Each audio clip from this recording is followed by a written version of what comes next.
Aujourd'hui, on s'est réveillé d'un profond sommeil pour comprendre qu'est-ce qui se passe. Autour de nous, réellement, il y a des gens qui meurent. Mais pourquoi ne réagissons-nous pas? Pourquoi est-ce que nous ne nous levons pas pour faire quelque chose? Et c'est vrai qu'après avoir reçu des milliers de messages, des appels de par le monde, des gens qui ne cessent d'appeler encore, le téléphone est saturé parce que les gens appellent pour dire oui, nous devons nous lever, nous, la communauté africaine, le peuple africain, nous devons tous nous lever pour dire non, non, nous ne sommes pas des esclaves. Et nous ne l'avons jamais été. Ça, c'est une vérité. Moi, je me lève aujourd'hui pour dire simplement que je ne suis pas d'accord. Et je sais que derrière moi, il y a des hommes et des femmes qui appellent de toutes parts, qui écrivent en disant que nous sommes tous indignés. Mais nous nous demandons, après avoir parlé, que devons-nous faire? Et pourquoi est-ce que jusqu'à présent, nous ne voyons pas nos soi-disant hauts dignitaires réagir? Nous voulons votre réaction, c'est-à-dire une réaction physique. Est-ce que nous sommes obligés de nous lever pour parler, de crier pour se faire entendre? Est-ce qu'il faut encore que le sang soit versé pour que vous puissiez comprendre qu'il est temps que ça cesse? Combien de temps encore? Nos frères et sœurs sont en train de mourir. La mer Méditerranée est devenue un grand cimetière pour nos frères et nos sœurs. Et où sont nos soi-disant hauts dignitaires? Où êtes-vous, les dernières dames, pour réagir vis-à-vis de cette situation? Je ne vois personne. Tout ce que nous avons besoin, c'est que vous puissiez réagir vis-à-vis de ce fléau. C'est un crime contre l'humanité que nous sommes en train de subir. C'est un crime contre l'humanité que vous êtes en train de faire subir à nos frères et sœurs. Et chaque voyage, il y a 50 Ivoiriens, il y a 60 Camerounais, il y a des Guinéens, des Tchadiens, tous ces frères et sœurs qui sont en train de se déplacer en masse. Ils se déplacent pour fuir quoi? Pour fuir la misère. Ils meurent comme des poissons dans la mer. Mais regardez les images un peu. Regardez les images. Les poissons sont faits pour vivre dans l'eau et mourir dans l'eau. Mais nous autres, nous ne sommes pas faits pour vivre ou mourir dans l'eau. C'est pénible de continuer à voir ces images. C'est pénible. Ils sont en train de mourir comme des poissons, mais des humains qui meurent parce qu'on ne veut pas d'eux aussi de l'autre côté. Mais d'abord, commençons par vous, soi-disant hauts dignitaires. Êtes-vous vraiment des chefs d'État? Êtes-vous vraiment des hauts dignitaires ou des bas dignitaires? Mais aujourd'hui, je reviens encore vers vous parce que j'estime que vous ne réagissez toujours pas. Ces images ne vous disent vraiment rien. Comment est-ce que vous pouvez rester tranquille chez vous et continuer encore à manger et à dormir sans être perturbé? Vous ne faites pas des cauchemars, vous? Moi, je n'arrive plus à dormir. Je n'arrive plus à fermer l'œil. Je n'arrive plus à manger correctement. Parce que ces images atroces me font tellement mal, me font extrêmement mal. De voir tous ces jeunes Africains que vous chassez, parce qu'ils ne partent pas d'eux-mêmes, mais ils partent parce que vous les chassez de leur propre pays, de leur propre continent. L'Afrique est leur continent. Ils ont le droit, eux aussi, de bénéficier des richesses de l'Afrique. Vous voulez rester seul dans le continent africain? Vous voulez rester seul à diriger vos pays tout seul? Il n'y a pas que des jeunes. J'ai vu des pères de famille, j'ai vu des femmes, j'ai vu des enfants, et ça m'a encore attristé. Ça m'a encore accablé. Mais comment pouvez-vous vous regarder en face chaque matin lorsque vous vous levez? Est-ce que ça vous arrive de regarder vos miroirs et vous vous regardez en face? Vous faites la fête tous les jours alors que nous sommes en deuil. L'Afrique est en deuil parce que nous voyons tous les jours nos frères et nos sœurs. Nos frères et nos sœurs, ils sont en train de mourir. Ils meurent gratuitement alors qu'ils sont un grand bénéfice pour l'Afrique. Quand vous prenez votre petit déjeuner alors que juste en face il y a des gens qui meurent de faim, vous faites comment?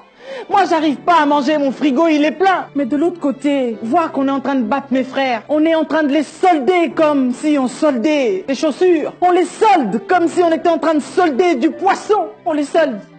On vend des humains à 400 $, 500 $. Comment peut-on, au 21e siècle, vendre des humains? Pourquoi est-ce que vous ne réagissez pas? Pourquoi est-ce que vous ne dites rien? Quelles sont les résolutions que vous prenez? Est-ce que vous devez attendre des mois et des mois? Peut-être que vous pensez que c'est en janvier que vous devez réagir. Non, ce n'est pas en janvier qu'il faut réagir. C'est maintenant qu'il faut réagir. Vous n'avez pas attendu une journée de plus pour venir ici et pleurer avec Charlie. Mais là, c'est en Libye que Moussa a besoin de vous. C'est en Libye. En Mauritanie aussi. On est des esclaves là-bas.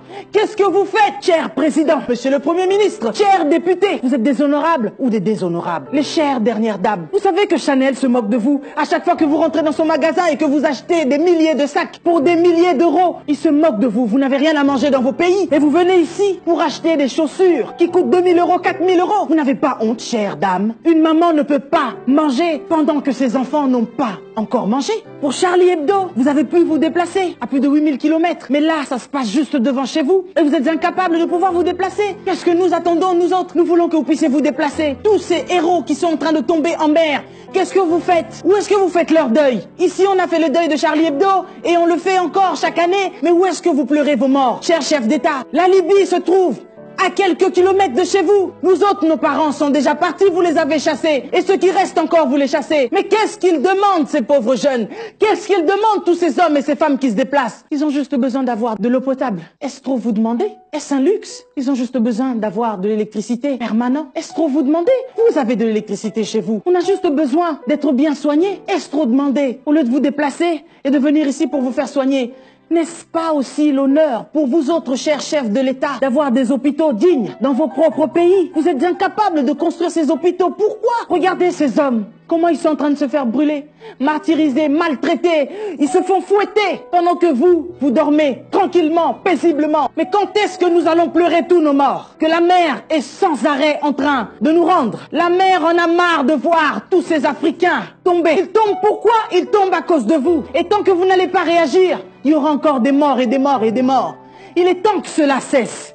Et les enfants de président, est-ce que vous êtes vraiment contents, vous, de voir ce que vos parents font? Ils restent au pouvoir pendant 10 ans, 20 ans, 30 ans. Et vous vous réjouissez? Comment faites-vous pour dormir? Vous allez étudier à Harvard, à Oxford. Vous êtes les seuls à être les privilégiés.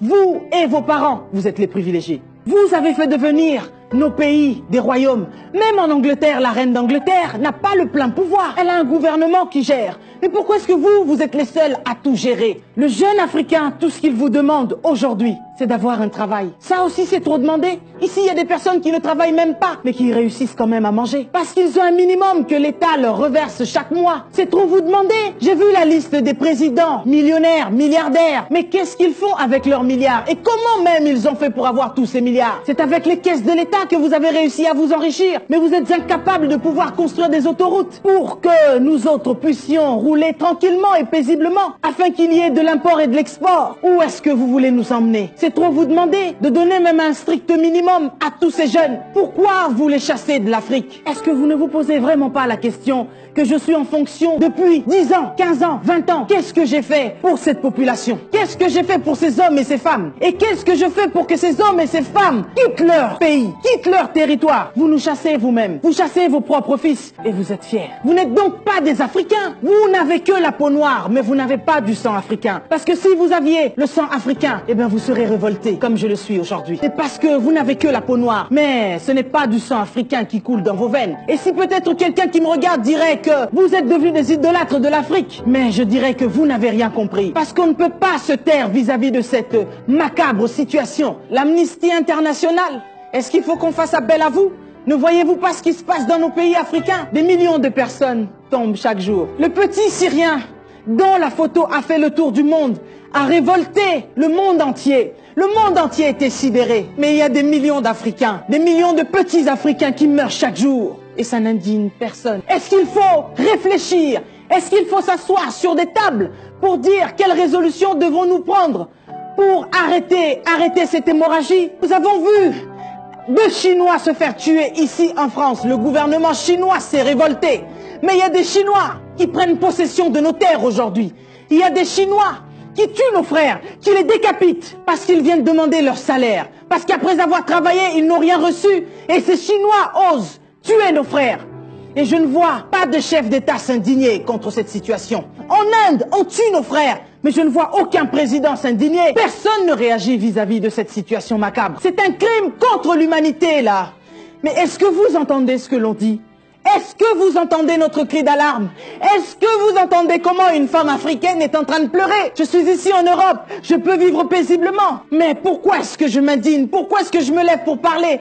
Parce que j'estime que ça ne se fait pas, ce qui se passe là. Nos parents, pendant plus de 20 ans, ont pris le soin d'aider leur famille de l'autre côté en envoyant de l'argent chaque mois. Nous avons enrichi Western Union, nous avons enrichi MoneyGram en envoyant chaque mois de l'argent pour ceux qui sont restés de l'autre côté. Et vous savez quoi? Après nos parents, c'est nous autres qui aidons ceux qui sont restés de l'autre côté. Et ce que je crains, moi, c'est de voir que demain, ce sont nos enfants à nous qui vont devoir faire la même chose. Mais je dis non, je ne veux pas que ça continue. Jusqu'à quand allons-nous continuer à vivre sous la servitude? Pourquoi est-ce que des stars ne parlent pas? J'en ai vu quelques-uns parler, mais je ne comprends pas. Les autres passent leur temps à mettre des petits mots sur les réseaux sociaux. Ce n'est pas suffisant. On a besoin d'action. On a besoin que vous agissiez. On a besoin que vous vous déplaciez. Mais où sont les hommes comme Mandela? Mais où sont les hommes comme Luther King? Mais où sont les femmes comme Rosa Parks? qui refuse de céder sa place parce qu'elle estime qu'elle aussi, elle avait le droit de s'asseoir. On se croirait dans un film, mais ce n'est pas un film, c'est une réalité. Voilà ce qu'on nous fait en Algérie, voilà comment est-ce qu'on nous maltraite au Maroc. J'ai reçu quelqu'un sur mon plateau qui disait qu'il fallait partir ou mourir. Et s'il fallait mourir, plutôt mourir dans la mer que mourir en Côte d'Ivoire. On arrive ou on meurt, c'était la devise. Et ça reste toujours la devise. Si moi j'ai besoin de boire tout de suite, ce qui est aberrant, en fait, ce qui est aberrant, ce qui est normal dans cette période-là, c'est que c'est le pipi, l'urine, qui devient l'eau. Et tu peux demander pardon à ton voisin, tu peux demander pardon à ta voisine. Pisse, excusez-moi des termes, hein, pisse, pour que je boive. Vous vous rendez compte que tous ceux qui sont en train de partir partent avec une seule et unique chose dans la tête, c'est partir. S'il faut mourir, je préfère mourir de l'autre côté plutôt que mourir dans mon propre pays.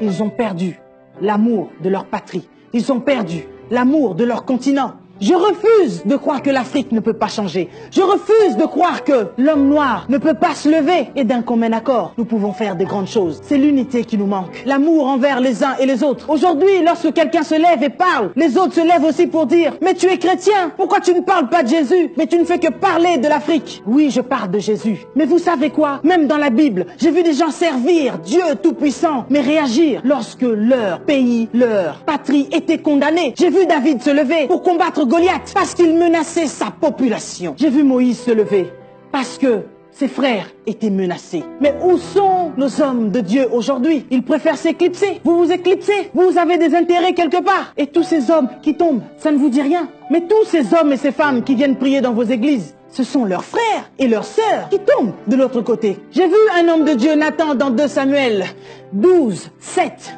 qui dit au roi David, qui était un roi: ainsi parle l'Éternel. Cet homme-là, c'est toi. Vous connaissez cette histoire? Pourquoi est-ce que cet homme est venu parler ainsi à un roi? Il a osé lui parler après que ce roi ait tué le mari d'une femme que lui avait ravie. Mais cet homme, avec tant de sagesse, a osé venir parler au roi au péril de sa vie. Parce que David était roi, il pouvait bel et bien le tuer. Mais au nom de son Dieu, il a accepté de parler. Parce qu'il estimait qu'il fallait qu'il parle. Mais vous autres, vous acceptez de vous taire. Mais où sont donc les Nathans d'aujourd'hui? Où sont ces hommes et ces femmes qui acceptent de se lever au péril de leur vie? Et je dirais donc aujourd'hui, vaut mieux mourir libre d'esprit que être libre mais esclave. Et vous autres, bas dignitaires, dernières dames, vous vous faites tellement mater que l'on vous prend pour des tapettes. Vous êtes des chevaliers sans tête. Voilà pourquoi l'Afrique a tant de dettes. Nous sommes en deuil et vous, vous êtes en fête. Quelle perte de vous avoir au sommet de nos têtes. Alors dites-nous, vous êtes des chefs d'État ou des bêtes d'État? Vous ne voulez pas vous lever? Eh bien, sachez-le qu'avec vous ou sans vous, notre Rédempteur, notre Dieu, se lèvera le dernier. Que Dieu bénisse l'Afrique, mais vous autres, que Dieu vous punisse.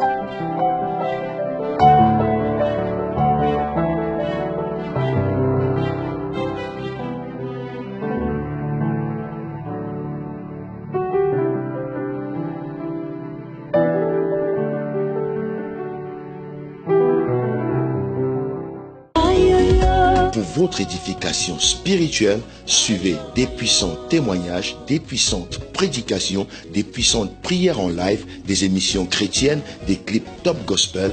Abonnez-vous dès maintenant sur notre nouveau compte YouTube Casarema Satellite. La Bible dit que vous devez vous entretenir par des psaumes, des hymnes, des cantiques spirituels, chantant et célébrant de tout votre cœur les louanges du Seigneur.